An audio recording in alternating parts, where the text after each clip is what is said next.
Ladies and gentlemen, thank you very much for joining Ryan Brooker's Ryan Connect knowledge dissemination sessions. Today we would be discussing the challenges and opportunities being faced by procurement professionals. Just to inform you, we would be recording this session for our internal compliances. Feel free to post your questions on the right-hand top side of the tool that is being mentioned as questions. We would be taking these questions towards the end of the session. So as I was explaining, we would be discussing the current opportunities, challenges, and trend on the procurement professionals that we are facing today. We are seeing some extremely difficult cases of supply chain disruption these days. We have two eminent speakers with us today, Mr. Suresh Chandrasekharan and Mr. Kumar Mallampalli. They will be discussing on the topic I have spoken. Suresh Chandrasekharan, Chief Solution Architect, Ryan Brooker Consulting. Suresh, he's a Chief Solution Architect of Ryan Brooker IT Consulting. He has over 20 years of experience in solution architecture, pre-sales, and consulting, and has successfully implemented ERP solutions across the world. As a Chief Solutions Architect, Suresh comes with immense technical know-how and provides technical leadership and strategy in the domain of IT enterprise across industries. His expertise enables the strategic development and management of new solutions and providing innovative solutions to customers to address business challenges and ensure sustainable growth. The second speaker of today is Kumar Mallampalli. He's a Managing Director, Ryan Brooker Consulting India. He's a partner and co-founder of Ryan Brooker IT Consulting, Head of Delivery, Head of Operations, and Global Marketing. He has been providing solutions in the area of ERP, portals and collaborations, and product development in global delivery model for mid-market segment focused across global regions. Kumar has been building and nurturing startups and provides strong vision and leadership in technology and marketing strategy. He has been spearheading different business domains and global delivery excellence centers for very large automotive account, delivering a range of services globally for multi-year engagements, as well as very large European airlines. He comes with very strong domain capabilities on the airlines, automotive, auto supplies, strategic sourcing, and general manufacturing. My name is Srikanth Ramakrishnan. I would be the moderator for today's discussion. I've been working in IT industry for more than 2 decades, largely focusing on IT delivery, managing center of excellences, and building large delivery teams, predominantly on the strategic IT transformations. Currently, I've been building and managing a partner ecosystem for Ryan Brooker, through which Ryan Brooker would be providing cutting-edge solutions to our esteemed customers in this region. So far, we have inducted nearly 6 partners, and 4 more are in the process of incubation. We would be providing our industry-focused solutions through these channels, and partners will be empowered to do successful business transformations to customers. With the current challenges and opportunities procurement professionals face, we are seeing some extremely strong cases of supply chain disruptions in recent time. There is a very clear need of supply chain professionals to adapt these challenges and come out gracefully with a solution. We will talk about this today.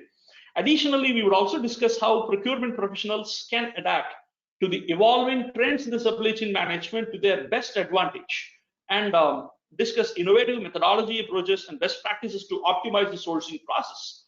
And also, we would discuss the role of technology that can address the procurement challenges that is being discussed. Those would be a high-level umbrella of discussion today. I would request Suresh to touch up the point. What are the key pain areas, Suresh, would you think about, that are impacting the supply chain today? Would you please throw some light? Hey, good afternoon to all of you. Thanks, Sri. Thanks for setting up the stage. And if you look at it, we are going through an unprecedented situation, right? It's a time which we haven't faced in the past. Now, organizations are relooking at the strategy, right? Earlier, the focus was mainly on growth and innovation. These days, people are looking at productivity and efficiency in what they are doing, right? From that aspect, if you look at the pains, I would say technology can do quite a bit in supply chain and especially in improving efficiency and productivity, right? The supply, especially the technology, is not playing the real role, and it is not working as an enabler in most of the organization. Is one of the biggest pain point when you look at the list of pain points, right? So if you look at it, technology can help organization to bring efficiency in supply chain, right? Either if you take a subset of it actually from the supply side of it, take a simple thing as procurement, right? The procurement, the way the time people take in terms of identifying and onboarding suppliers, right? Especially these tough times, it is important for you to identify suppliers, and we should not be taking too long in terms of onboarding a supplier, right? Most of the organizations, if you look at 80% of the mid-market companies are still relying on spreadsheets and manual documents to complete their procurement needs actually. And that is where the technology can play a big role, especially try to bring in a collaborated platform where supplier and the buyers can communicate and speed up the whole process and bring in efficiency there, right? The second important point is basically the way in which we are dealing with the suppliers actually, right? And generally, us and when we have a procurement need, we go and talk to the suppliers, route the RFP or send the RFP to 10 or 15 vendors, shortlist one and move on with that, right? We are not investing in suppliers actually. We are not dealing with the suppliers more to make them a more strategic in nature, right? So with us and when the supplier become more efficient, when they save add to their bottom line, some portion of us that is going to be shared with us as well, right? So we should be talking about more about values rather than a price negotiation, right? When it comes to quality, when it comes to overall technology capabilities of the suppliers. So invest in the suppliers, develop them and get the best out of them, and that is what we should be focusing. That is not what most of the organizations are doing today, right? It is overall a big change, shift in the approach in which we are dealing with the supplier, right? So one is technology, what technology should play, what role the technology should play. The second thing is basically the way in which we treat our suppliers and deal with the suppliers. I would say these are all two important pain points in the supply chain process. Perfect. Thank you, Suresh. Thank you so much. Kumar, over to you. What would be your views on the current pain areas that's being faced by the supply chain today? Yeah, sure. Thank you, Sri, and thanks, Suresh, and good afternoon and welcome everyone for the session. I think first and foremost, if we step back and look at the current scenario, there seems to be a tremendous amount of uncertainty in the marketplace, right? On one side, demand is tremendously impacted, and on the other side, supply is also impacted. So it's shrinking on both ends. And as per Rand Corporation's survey, by late March, early April, 43% of businesses were already severely struggling with their supply chain. There was something called a supply chain lag, and this is becoming more and more evident now, because while parts of the world are coming out of the crisis, other parts of the world are actually still in the crisis, or they are actually peaking only now. So it's becoming like a problem that is moving geographically, but it's not going away. The second major challenge companies have been facing consistently, I don't think this is the only scenario in which this has occurred, but this has been a case for some time now, which is to conserve cash flow. It's time to keep the operations running, which is becoming more and more challenging in the current scenario, because cash flow is getting more and more impaired. So organizations, especially in the supply chain area, are needing to prioritize, whom can I service, whom should I deprioritize, how do I get things moving? And then there are impacts not just felt within suppliers, that's across the entire supply chain. Logistics is in trouble, customs and clearance and shipping is in trouble. As a result, the entire chain is broken. And because of this, there is a hit on quality, while at the same time costs are going up. So you are getting lower quality inputs, but at a higher cost. And situation is still evolving. So in this evolving situation, I think the biggest pain companies are facing is, do we have a plan A, a plan B, or a plan C maybe multiple plans to address these pains and come out of it successfully. I think this is where I see the biggest challenges today, and I guess we will talk a little bit more about each of these areas as we go along. Well, that sounds very interesting and challenging, and I see an opportunity in those areas as well. Thanks for sharing the insights, Kumar. Suresh, where would you see the potential solutions considering the disruptions are likely to continue for some time, or what is in your thought process? How do you take this as a next step? Thanks, Sri. Thanks, Kumar. And if you look at the reasons for disruption, right? Currently, it is all the pandemic, but at the same time, there are different reasons for this kind of disruptions, and it happened in the past as well, right? It could be natural disasters, or let's say that actually it could be transportation failures, overall price fluctuation, could be any of those things, right?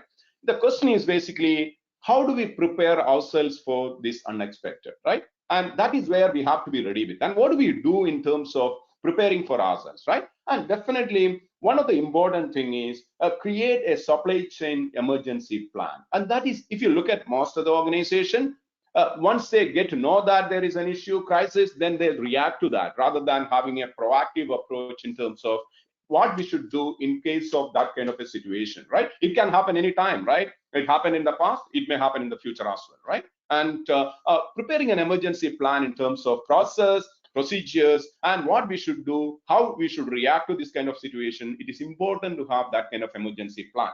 The second important thing is basically always, it is important for any organization to do a supply chain vulnerability audit, right? And in case how vulnerable we are, and in case of that kind of a situation, what we should do in terms of managing that, actually that kind of audit is to be done, and we should be aware of what kind of exposure we have it, right?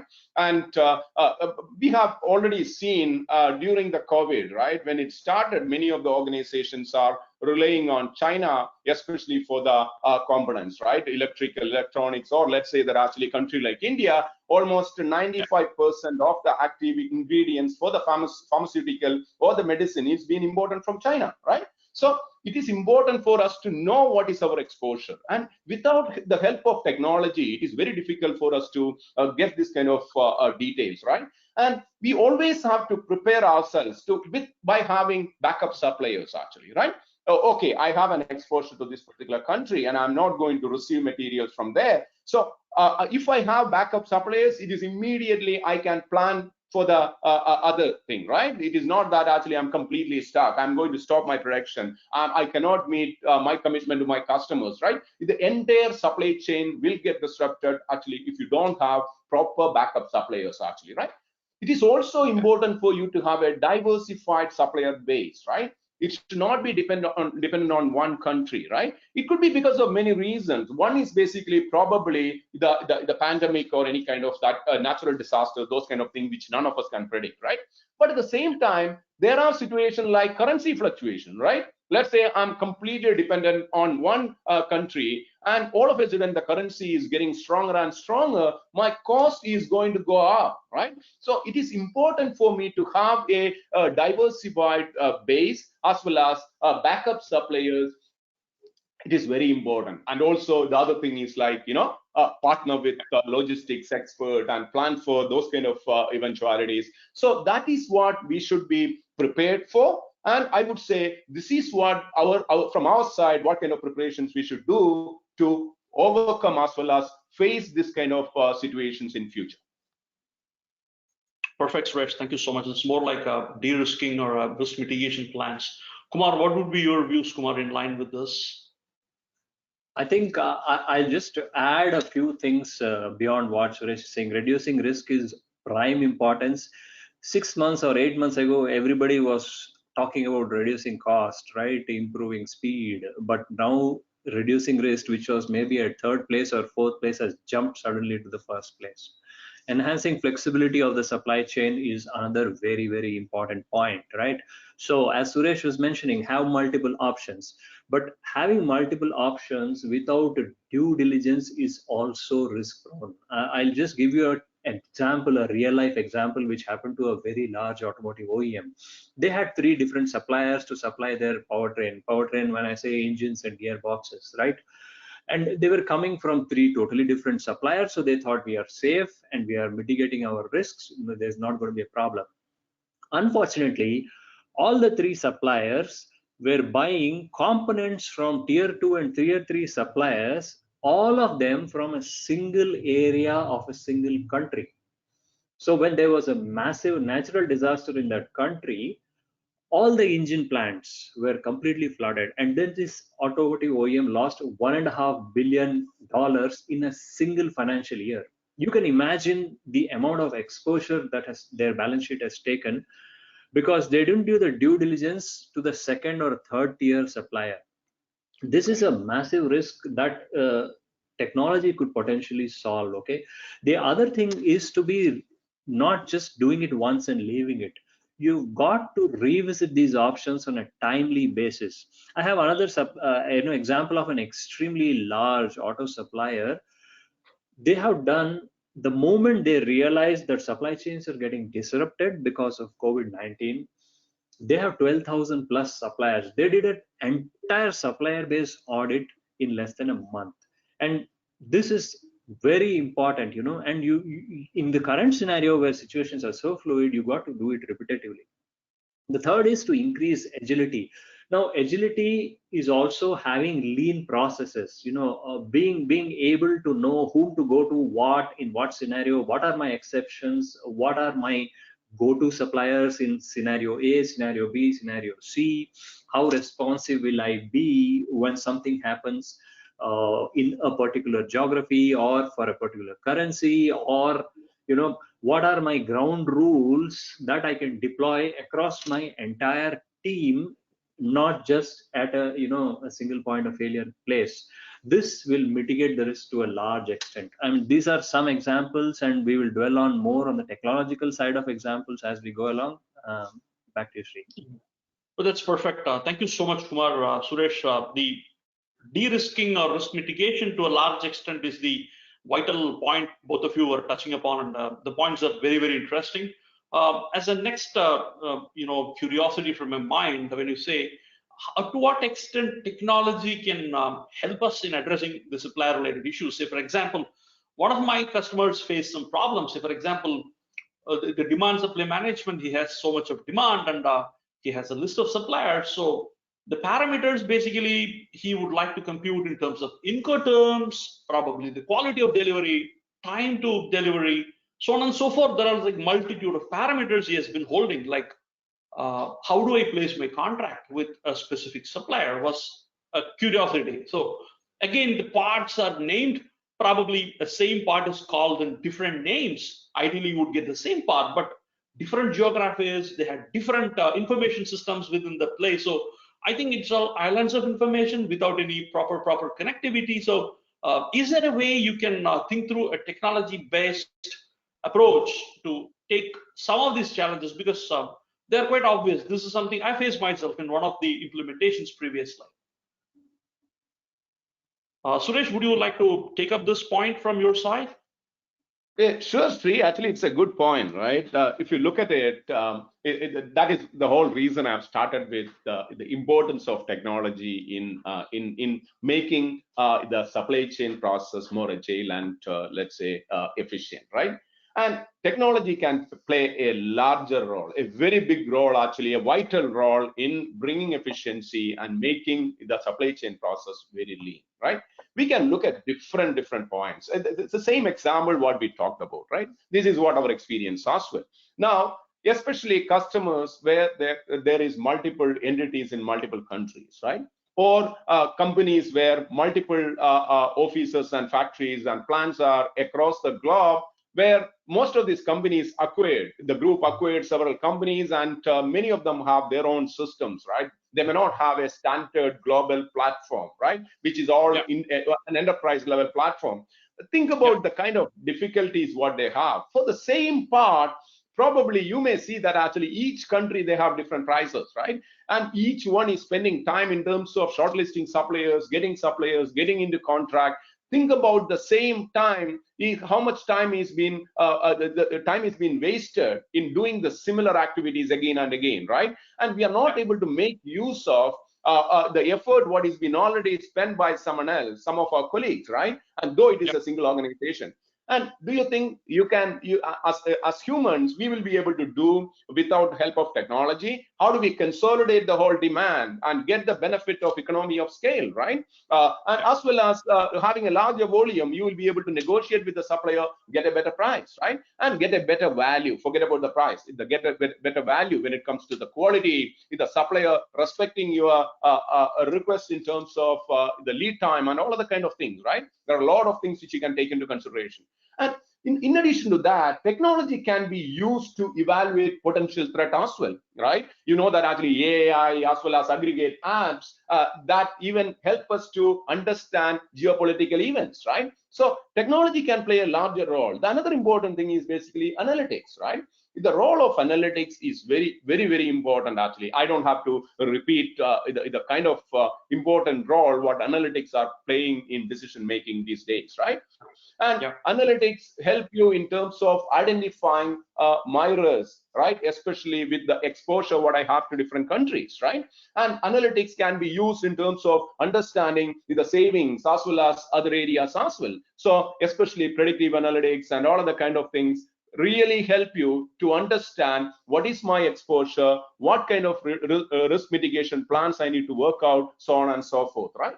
And another important aspect is basically how long does it take in terms of onboarding a supplier, completing the whole sourcing events, actually, right? In a manual world, actually, right?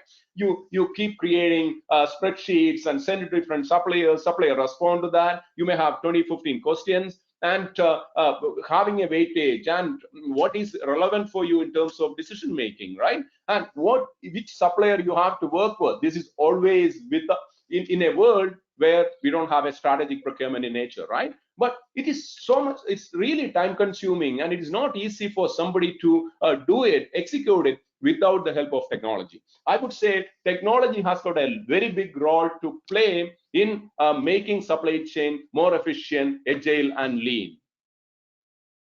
Perfect. Thank you so much, Suresh. So one of the interesting points you touched upon is, like, organizations as they grow with organic or inorganic acquisitions, basically the way they integrate internal operations, the way they have a reasonably acceptable nomenclature of these parts, the way they conventionally treat their suppliers, or so do we speak, the information systems, they need a very meticulous way to manage certain things. So Kumar, what would be your viewpoint in line with the usage of technology in this scheme of things? Yeah, absolutely agree, with what I've been hearing so far. Very, very valid points. And it is also supported very, very strongly by what's happening in the world as well. IDC has been evaluating this entire procurement and source to procure and strategic sourcing market for at least a couple of decades now, right? And what they have seen is that it's in the last 2-3 years, it has exploded beyond all expectations. It's already a $4 billion industry, and it's growing much faster than any other digitization initiatives in the B2B space. So whether it is enterprise resource planning or any other digitization initiatives, sourcing and procurement is growing faster than that. So it's likely to grow into a $9 to $10 billion industry very, very soon. Okay. There is a reason for that. Okay, there are multiple levels at which technology makes sourcing and procurement agile and more successful, improves the value to the company, and improves the bottom line. Everything is a direct impact, right? The sourcing professionals know everything they do has a direct impact on the company's profitability. The first step is automation. Automation is equal to basic digitization. It is equal to a paperless office. There are fundamental advantages going there itself, right? We already talked about just a few minutes ago, eliminating this compilation of results, giving weightages, selecting the most valuable supplier for this particular context, and so on and so forth. This is the first level. The second level and the third level is the most interesting level, because again, here Everest Group has found 60 to 80% additional savings can be accrued if we go for automation of risk identification, compliance, internal compliance, as well as external compliance. Any supply chain or sourcing professional will know sitting in a sourcing audit is probably the biggest pain they undergo. Now, if technology is in place, this whole thing is available at the click of a button, right? And then you have reducing fragmentation of your data. Your data is in multiple systems, in somebody's computer, in an ERP here and a ERP there.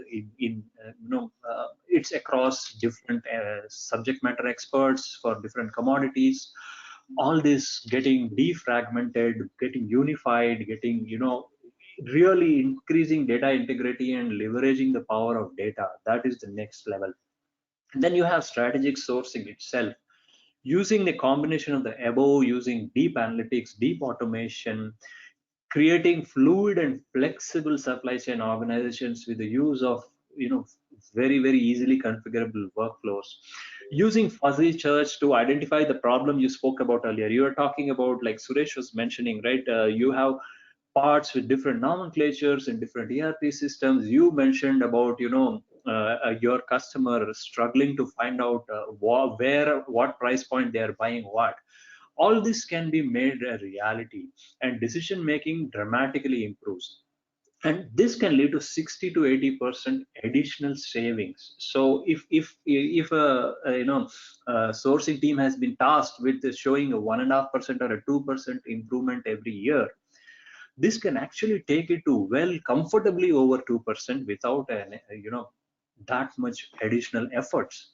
This is the most important part, right? You put infinite amount of effort, but then the savings are washed out by the effort you put.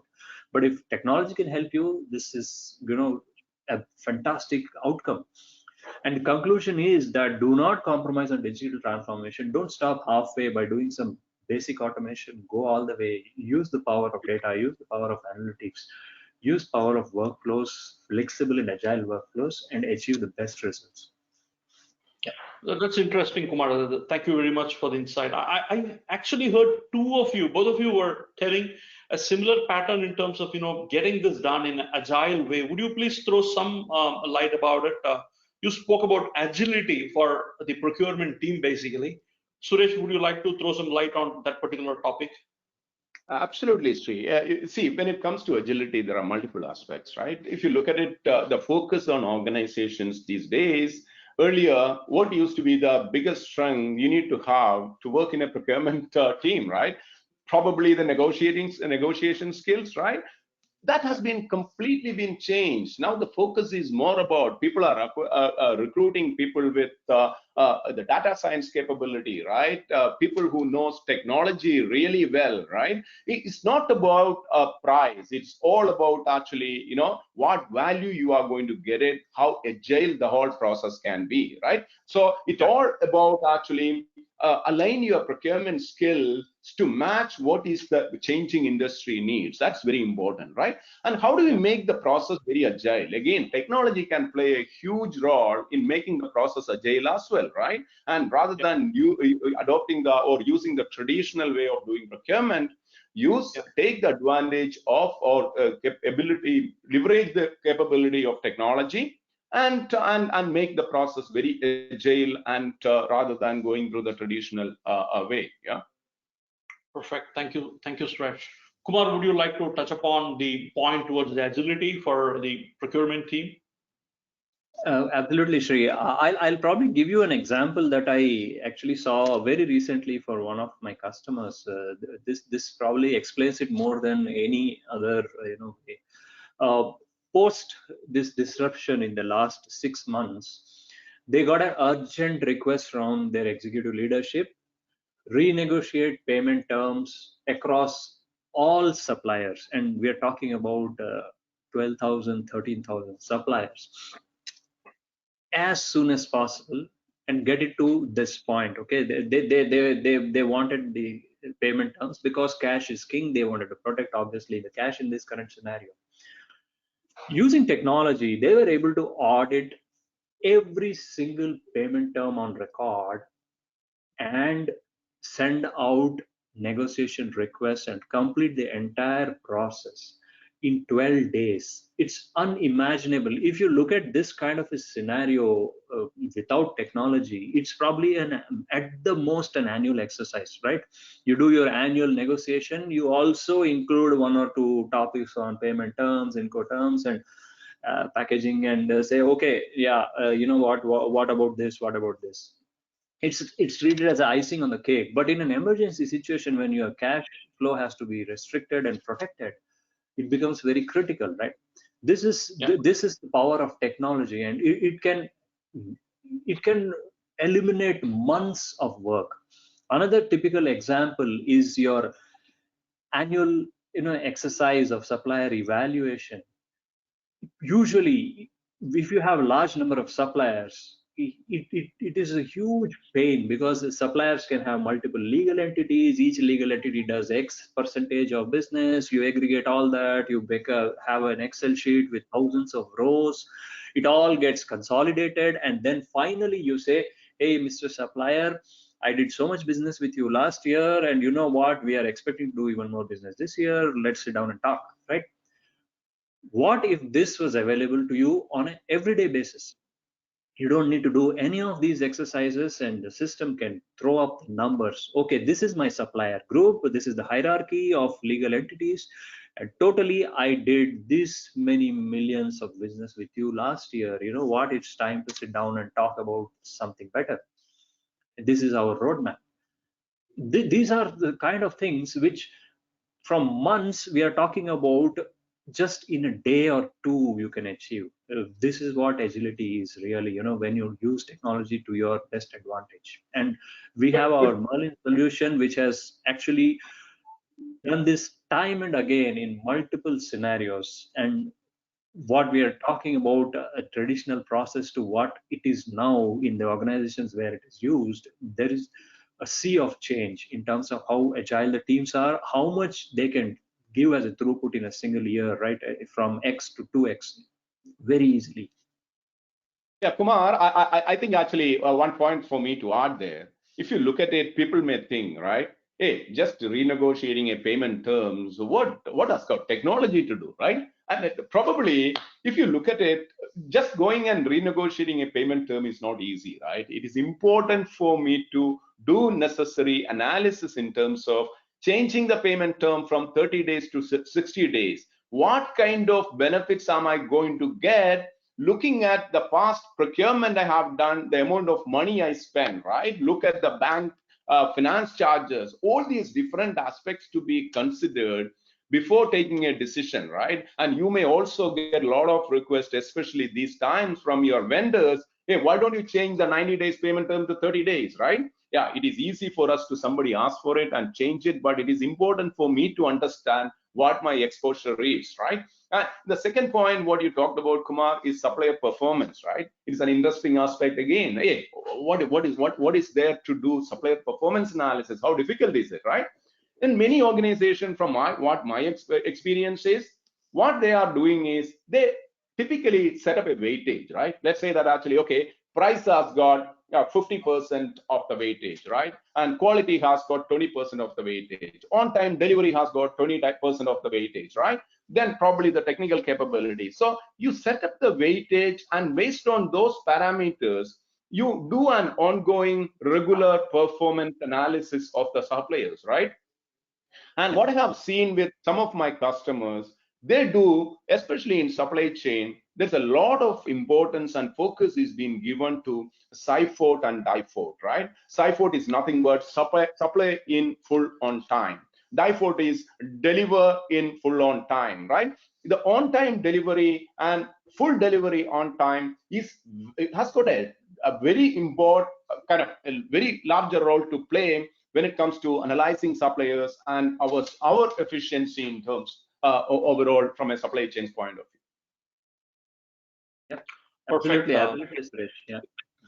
Gentlemen, that has been a wonderful insight. So based on what both of you were telling, my customer would have certainly gone for a unified system wherein Suresh was touching upon certain AI-based systems, and the numbering or the similarity nomenclature of the parts basically can certainly be taken care by means of natural language processing or any similar stuff in terms of taking the right names or the right parts so that there are no duplications or whatsoever, whether it is intentionally or malicious, whatever way it is. So certainly technology plays a role here, and also unifying the ERPs, as you touched upon, Kumar, because global companies, due to different types of acquisitions, may have different ERPs across different countries. So it is very important for them to stay connected and unify their procurement platform as well, so that the rules, the agility points you were mentioning in terms of the workflow, in terms of certain best practices on the standardization of your procurement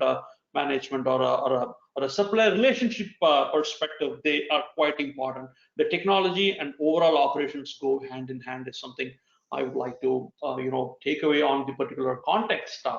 And very interesting insights, both of you.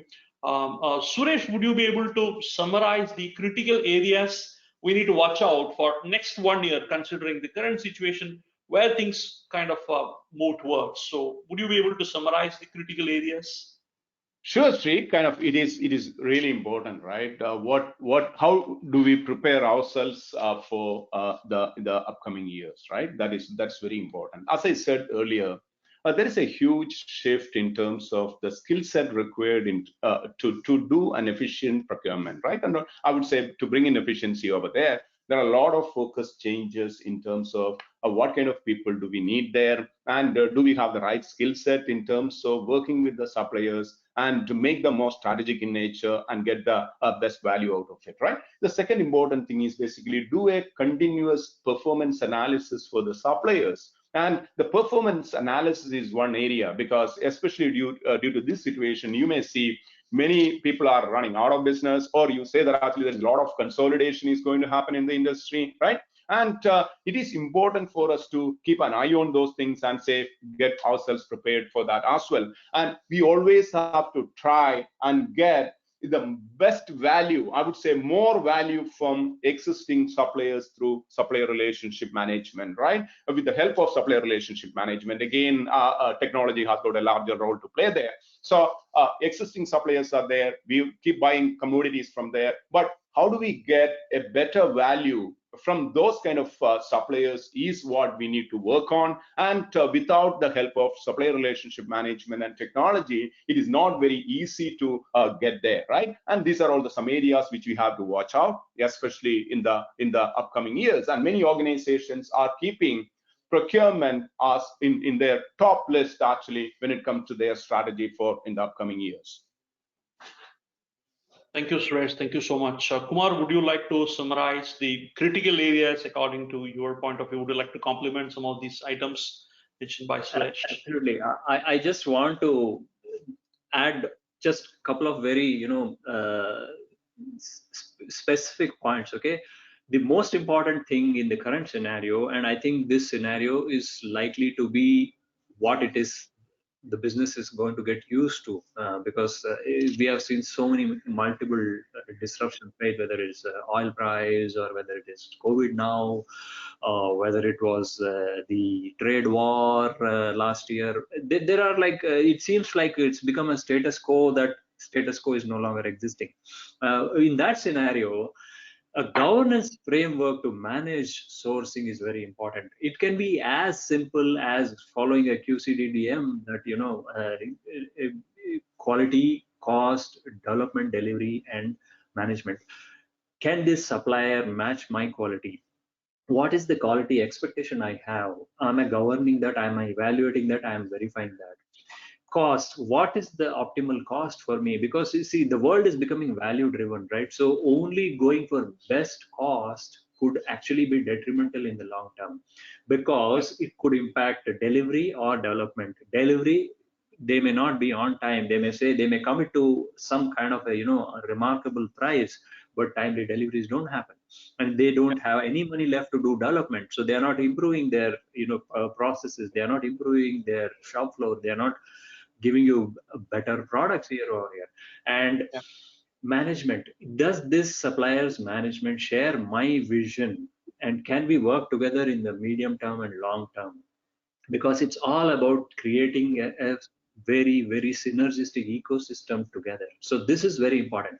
And all of this, if can I undertake some kind of innovation or initiatives which will help me implement this. I think these are the two critical areas. If they can be addressed, it will prepare enterprises better for the coming, continuous fluidity and flux that we're seeing in the marketplace. Thank you so much, Kumar. I would probably have the next set of observation from you as well. You can start. One of the key thing our audience would be interested so far from what we have discussed is to know some emerging strategic trends in 2021. So would you please initiate a thought process or a thought leadership in line with that, Kumar?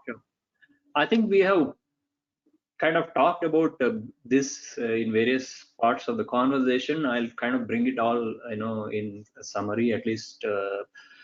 Firstly, a best-in-class solution is going to take precedent over end-to-end solution, because end-to-end solutions may have give you a lot of coverage, but they don't solve the problems that you're facing today, because many of them underplay on the analytics side, or they underplay on integration with your ERP or whatever be, a one size fits all will not work.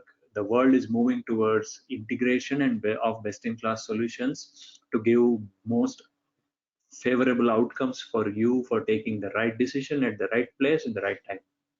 The second is effective usage of ARP, AI, NLP, and fuzzy search. I already gave an example, right? I'll add a few more examples to make this a little clearer. Who is my best value supplier within my entire supplier base? Okay, the answers may sometimes really surprise you. Which currency is going to work best for me in the second half of 2021? Should I place my purchase orders in dollars or whatever? Can my system support me with that kind of decision making? Which region is likely to be least risky for me to source from 2 quarters or 4 quarters from now? These are all some examples. Defragment your data, check your data integrity, achieve an ability to search for these important pieces of information within the data that you have, use them to your best advantage. I think this is going to be where the trends and the tools of today, which are now ready for enterprises to use.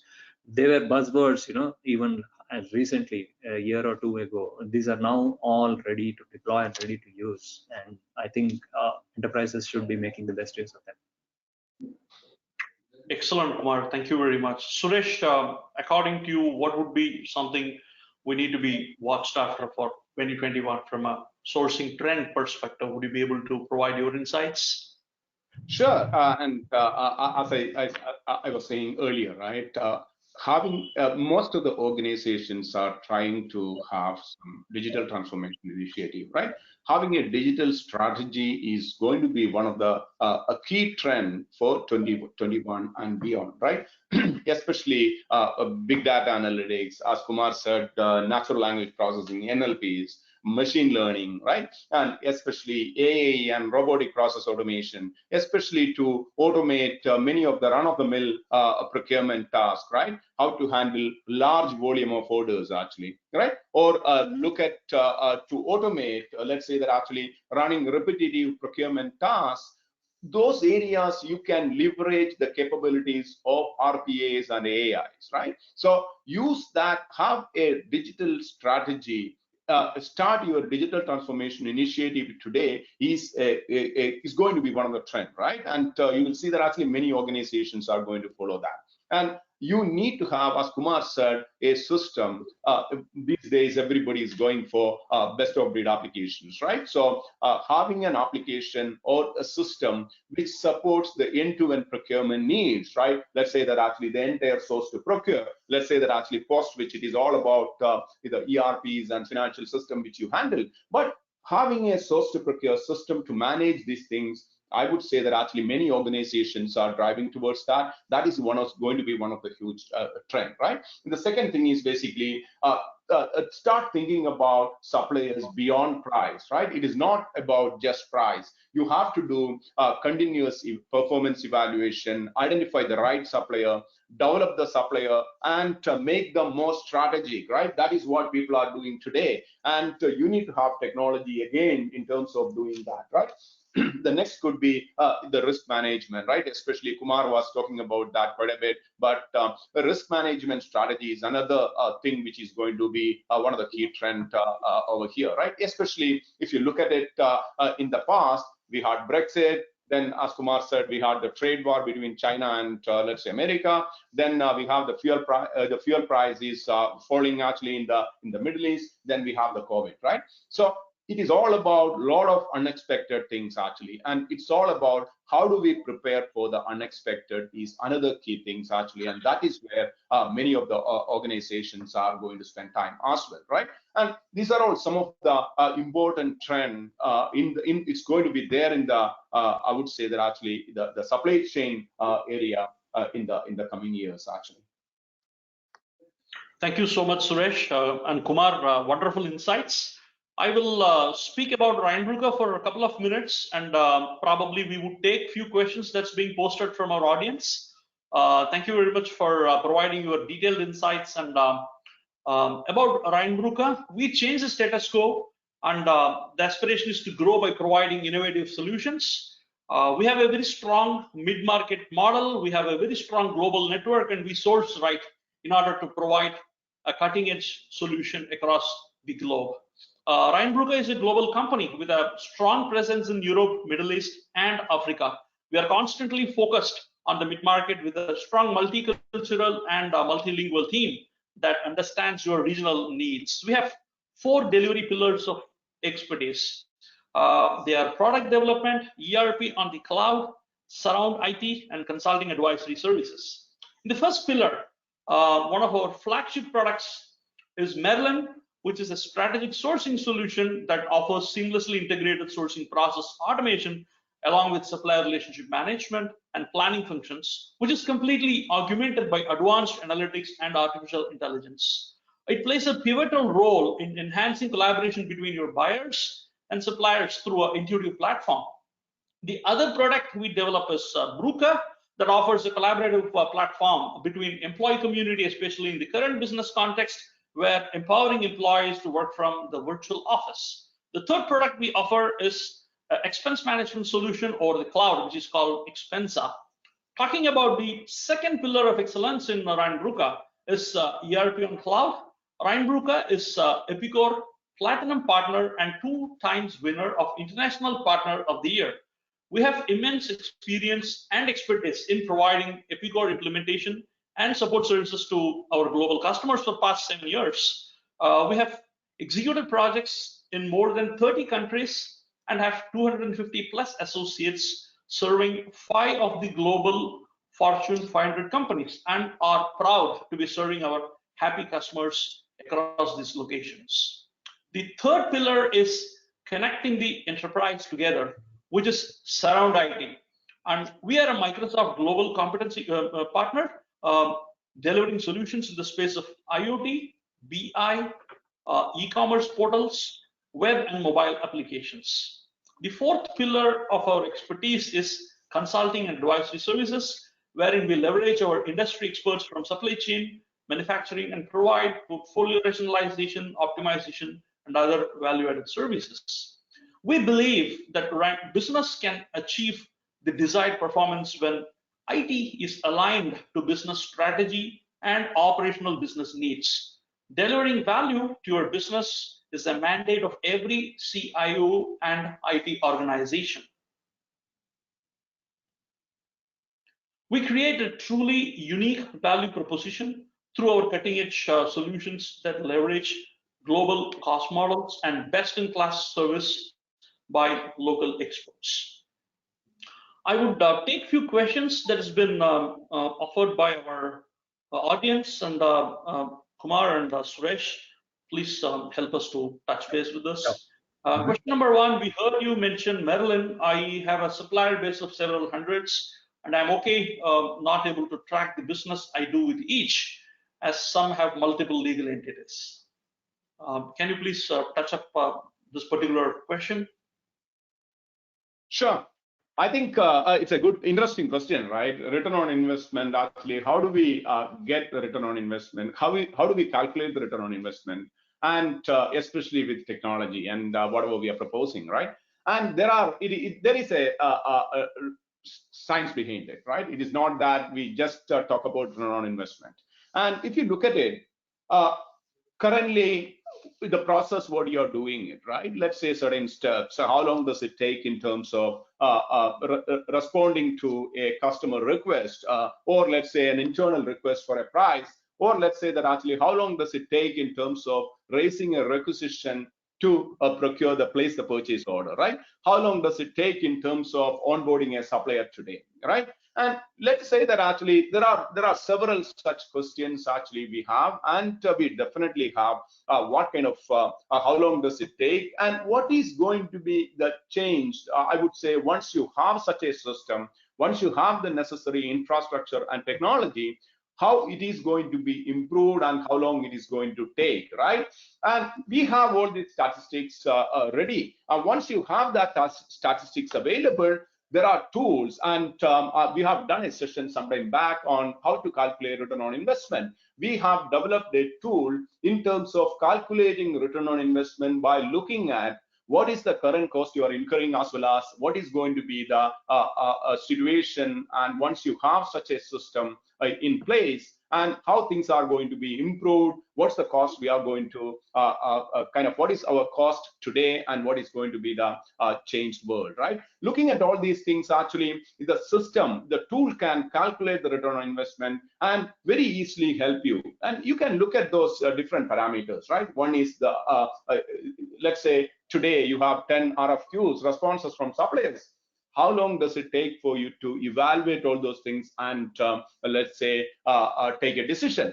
And that is going to be completely automated. Once you have a system in place, you can set up weightage and score for each of the relevant questions what you're raising, and once the response is there, the system is going to straight away give you the results and suggest you the supplier which you can go ahead, right? And also you can have knockout questions, and you can say that actually the knockout questions, as long as the supplier is not answering, I can straight away disqualify them, right? All those manual exercise what we are doing in terms of typically evaluating and shortlisting a supplier can be fully automated, right? So these are all different ROI components which you can really calculate and tell you what kind of ROI we are going to get from this kind of solutions. Yeah.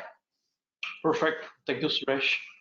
I just want to add a point, Suresh, to this. Just to break it down, I think into the segments that you were talking, I just wanted to summarize that. One is, what is the current throughput of my sourcing team? If I implement this solution, what is going to be the extra throughput that my sourcing team can achieve? What is the current saving my sourcing team is achieving every year? What is the extra saving I can achieve by implementing technology? And the third is, what is the turnaround time today of my various transactions? Creating and issuing RFPs, evaluating RFPs, releasing a purchase order, so on and so forth. What will be the reduced time or the new time? So we are talking about greater throughput, faster time to respond, and better savings. These are the three fundamental components. Suresh elaborated. I'm just kind of summarizing it into the three buckets so that it's easy to visualize it if you're looking back. I think this question was from Gauri, so I hope we answered it. Yeah, thank you, Kumar. Thank you, Suresh. The second question is from Kaushik. With respect to technology, how can analytics help us? What metrics needs to be measured and monitored? Yeah. Suresh, you want to take that? Yeah, sure. Now, we talked about analytics, right? What role analytics can play in the overall supply chain, making it lean and agile, right? Now, as I said, one of the key examples when this COVID started, right? Now, many organizations wanted to see their exposure and what kind of commodities they procure and what kind of exposure they have with China, right? So if they know what is your exposure, what kind of issues you are going to face, naturally you can plan for an alternative, right?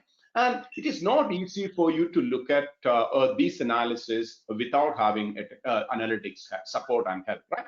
The second could be, you can also look at information, especially when it comes to, let's say, as you said earlier, Stream, a consolidated situation, right? You have companies and factories in different part of the world, and they all do local procurement, actually, right? How do I bring the consolidated view and see that actually using the economy of scale, how do I get a better price from my suppliers, actually better value from my suppliers, right? And naturally, any supplier will be keen to deal with you when they see the meat of it, right? And especially the volume of transaction you are going to make with them, right? And again, you need the analytics, and the analytics can help you in terms of looking at those information, right? Again, what kind of contracts you have, how many contracts you have, the performance of such contracts, and all these different areas technology can help. And when it comes to the predictive analytics, you can use that as well in terms of looking at the market trend. You can bring it in. You can say the currency market, you can take data from there. What is going to be my, what I need to do in terms of reacting to any unexpected event from the market. That is where I can use the analytics to measure or plan for it, as well as definitely I can measure from a my savings point of view, definitely from what kind of forecast I have it, what could be the forecasted savings. I will be able to measure those things as well, and you can definitely see performance of each buyer, right? Let's say you may have different buyers in the organization, and who is performing well, especially in terms of getting a better price, getting a better value when we deal with different suppliers, right? So in terms of the organizational performance as a procurement team, the performance plus each and every buyers, how they are performing. And you also will be able to look at overall from an organization, from a where, right? Because you may have different processes. You may be taking 5 hours to get a supplier on board, or else say 15 days to get a supplier on board. Now, realistically, we don't know actually where do we have bottlenecks. Actually, it is important for us to use the technology, use the analytics to identify where the bottleneck is. Then we can work towards addressing those things. Actually, right? Cool. Thank you, Suresh. That was very nice. Next is a little broader question. I think we have spoken about it, but still, what are the main challenges supply chain teams are facing, and how many of these problems can technology solve? I think you had discussed this in length, but still, would you like to touch upon certain specific issues, or the technology solutions, basically how they can be addressed from a technology standpoint? So maybe if you can quote 1 or 2 cases. Okay, sure. I think we are, in the interest of time, probably I'll keep this very short. Okay. Yeah. I think one of the simplest things that technology can help you with is identifying if you are sourcing too much from a single supplier. Okay. This is very relevant in today's scenario. That's why I'm quoting this example, because this can significantly increase your risks. The other thing is, which supplier is persistently making delayed shipments, or we are facing challenges with any specific supplier.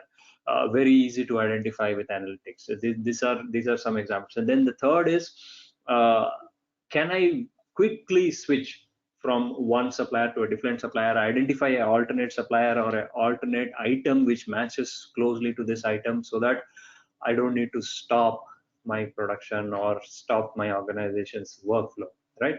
So again, this is very easily doable with technology. So I'll stop at this, because I think we are like almost out of time. Excellent. Thank you, Kumar.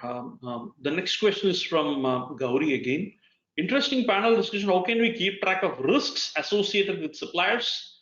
Can you give some examples also how we can minimize the disruption and at the same time ensure profitability? How to control the cost of risk? It's a very specific question. Would you want to take this up, Suresh? Sure. Good question, Gauri. If you look at it, first of all, what kind of risk and how does the system help you in terms of identifying risk, managing risk, and or mitigating risk, right? Now, take a simple example. As I said earlier, there was an analysis which called CIFO, right? Now, there is always supply in full on time, right? If you see that actually there is a general trend from certain suppliers that they don't ship full on time. They either do partial shipment, they don't adhere to the timelines what we are giving.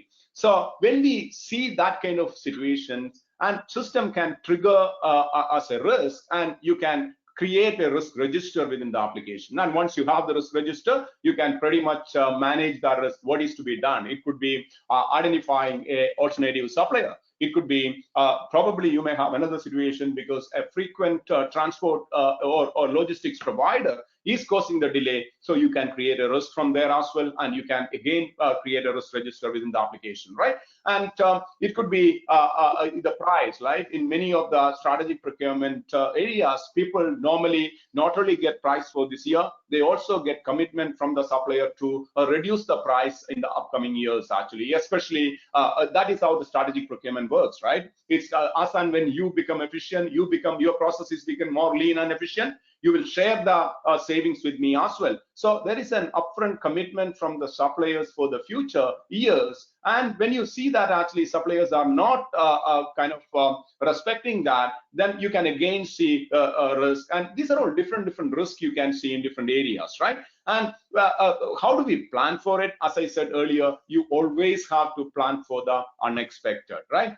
Today it is COVID, tomorrow it's something else, we don't know. So the more and more we are ready to face the unexpected is going to make us more stronger. And how do we make how do we plan for unexpected? That is more in terms of having additional suppliers, having a diversified supplier base, and that is how we can plan for the unexpected, and so the risk can be mitigated with a clear plan. Thank you, Suresh. Thanks a lot. I think we probably I just want to add a point. Sorry, Suresh. Just want to add, I think she also asked an interesting question about cost of risk. I just wanted to mention, since we do not have time, it's a very, very interesting topic. Dr. Carlos Alvarenga has written a very nice blog on this, and it is there in our blog site. He's an adjunct professor in University of Maryland, and he specializes in cost of risk. You can read more about it in the blog. You'll find it very good reading. It's a big topic, so I think for want of time, we may not be able to cover it today. Maybe we do a session. Interesting session, and thank you very much, Kumar. Thank you very much, Suresh. Thanks for the insights. We would be providing a link to the recorded webinar later. Please watch out for the communications and watch this space for more knowledge dissemination session from Ryan Brooker's team. Thank you very much. Have a great evening. Yeah, thank you.